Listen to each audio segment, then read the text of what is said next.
វីរយុទ្ធនកម្ពុជាទាំង18រូបត្រូវបានភាគីថៃដោះលែងហើយនៅព្រឹកថ្ងៃទី31ខែធ្នូឆ្នាំ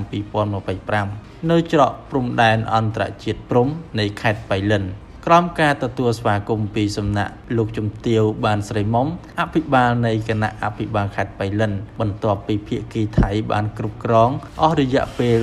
155ថ្ងៃ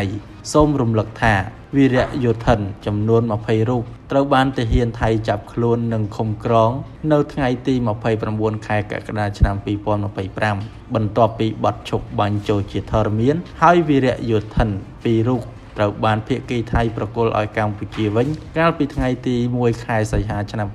2025សូមគូបញ្ជាក់ផងដែរថាចាប់តាំងពីការចាប់ខ្លួននិងគ្រប់គ្រងវីរយុទ្ធនកម្ពុជាមករាជរដ្ឋាភិបាលកម្ពុជាបានធ្វើការយ៉ាងសស្រាក់សស្រាំឥតឈប់ឈរដោយបានប្រើប្រាស់គ្រប់មធ្យោបាយនិងយន្តការដោះស្រាយទាំងអស់ដើម្បីទាមទារឲ្យភាគីថៃដោះលែងវីរយុទ្ធនរបស់យើងទាំង18នាក់នោះឲ្យបានឆាប់រហ័សជាទីបំផុតនិងដោយសុវត្ថិភាពរាជរដ្ឋាភិបាលក្រសួងការពារជាតិនិងកងយុទ្ធពលខេមរៈភូមិន្ទមិនដែលបោះបង់វីរយុទ្ធនរបស់ខ្លួនណាម្នាក់ចោលនោះឡើយមិនថាក្នុងកាលៈទេសៈណាក៏ដោយ